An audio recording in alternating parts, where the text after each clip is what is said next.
In this video, I'm going to open and set up my new Google TV Streamer 4K. Right now I'm using this. It's the Google Chromecast and I think it's the 4K one. I didn't really need to upgrade it, but we've got a new TV upstairs and this one's going upstairs with the TV.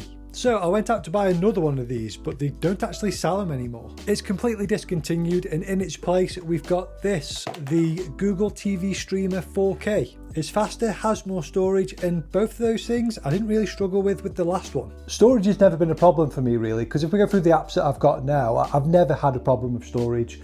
So I've got YouTube, Plex, Disney Plus, Netflix, Prime Video, BBC iPlayer, ITV, Channel 4, Channel 5, Apple TV, BBC Sounds, YouTube Music, Spotify, Steam Link and Twitch.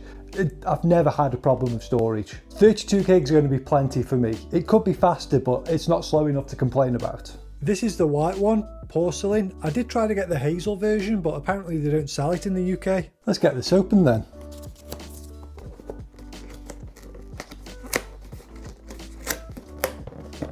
On the back of the box it says it comes with a remote if you don't get that from the front of the packaging, and it has support for Dolby Atmos, Dolby Vision, Google TV, HDMI, we'll come back to that, HD, HDR, 4K, and you can cast things to it. It's also Matter and Threads compatible. That is weird. So when you open up the box, it looks like there's nothing in there, but this is part of another slide part that slides out, and everything should be under here, hopefully. There we go. So this is the porcelain one. I did want the hazel one, but I don't think you can get it in the UK. Oh, and that's the new remote as well. This new remote is slightly bigger than the old remote. Yeah, it feels a lot nicer to hold, and it's got that new favorite button on there as well. I'm probably gonna, the favorite button's that one down there in the corner. Can I get it focus? It's got a little star on it anyway. I'm probably just going to map that up to Plex. And this is a voice remote if you like to talk to your TV. So also in the box is, you've got the cable, USB-C to USB-A. We've got a set of batteries, 2 AAA. We've got the TV streamer itself. A little quick setup guide. And then the last thing in the box is the power brick. Let's get this out. There we go. That's the last thing in the box. Oh, that's a bit stiff. There we go. The power brick. No HDMI cable in the box, so I'll have to go see. I think I've got one lying around. I was really surprised that this didn't have a HDMI cable included. Like, you literally need it to use the product at all. I guess with the old version, it's like an all-in-one thing. So you just plug the HDMI bit in, plug this cable into power, and you're good to go. Does Google sell any products that you don't get everything with that you need to use it? The phones don't come with power bricks anymore, so that's something else where you don't get everything you need. You would expect people to have power bricks lying around though. I'm not sure you can expect them to have a spare HDMI cable. Yeah, there we go. I've got a HDMI cable, HDMI to HDMI. One to go into the back of the TV streamer, then into the back of the telly. This one is way too long, but it's the only one I've got. It's like 2 meters long. I'll just show you around this thing real quick, because it's different than the previous one. Whereas the other one would click into the back of the TV and just hang there, this one's supposed to just sit on the table underneath your TV on your TV cabinet, and that's why they put a bit more into the design. I think they've said it's like more like part of the furniture. I'd have preferred one that just stuck into the back of the TV so you can hide it out the way, but this is what we've got. Let me show you around it. So it has got a bit of a wedge shape onto it. So it does look like it's a wireless charger, but it's not a wireless charger. It's just the TV streamer. But if we turn it around to the back, we've got the HDMI port, we've got the power port, which is the USB-C one, and then this is an Ethernet cable port. I'm going to be using Wi-Fi, so I won't be using that one. And then this button here is a new addition. Basically, if you click it in and hold it down, it's going to help you find the remote. So the remote's got a little speaker in it, so you press that button, the speaker's going to beep on the remote, so you'll be able to find it. I am pretty excited about the new remote. I'll definitely be using the new mappable button. I'll probably just map it to Plex. I don't really use the voice remote part because it's not very reliable. Although with Google stuffing Gemini into everything, it's probably not going to be long till it gets to the TV, which will hopefully make it a lot better. I guess it's time to take the old one out now. So, just pull the TV off the wall, unplug this,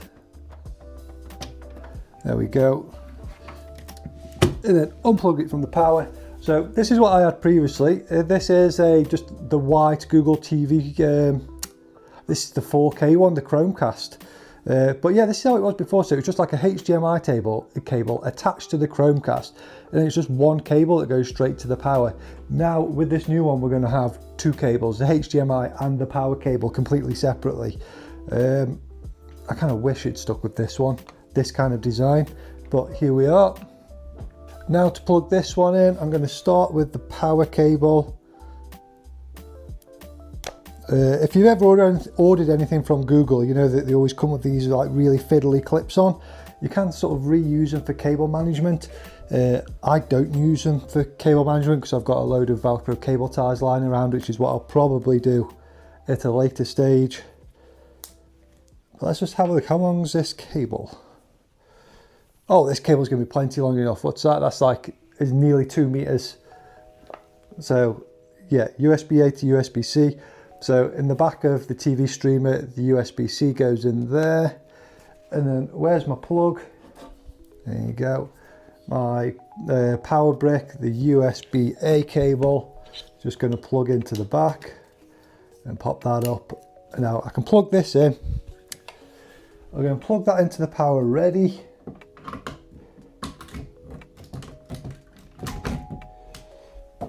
Move this box out of the way. Google TV streamer box. Yeah, so now this is plugged in, it's got like a flashing light on the back, just saying it's got power to it. You can't really see it down here, but I'm just going to pop it down on the TV cabinet for now. Now, where's my HDMI cable? There we go. So, HDMI cable goes into the back. And then, the other end of the HDMI cable just goes into the back of the TV. I'm going to choose HDMI port 1, hopefully. There we go. Get that in there. So it's all plugged in now. That was easy. Let's start with the setup. So let's see if it loads up. Move these cables out of the way now. So it wants to start pairing the remote. So obviously we've got the new, much bigger remote. So I'm just going to open the back up. Oh, that's quite stuck. And then the two AAA batteries are just in paper wrapping.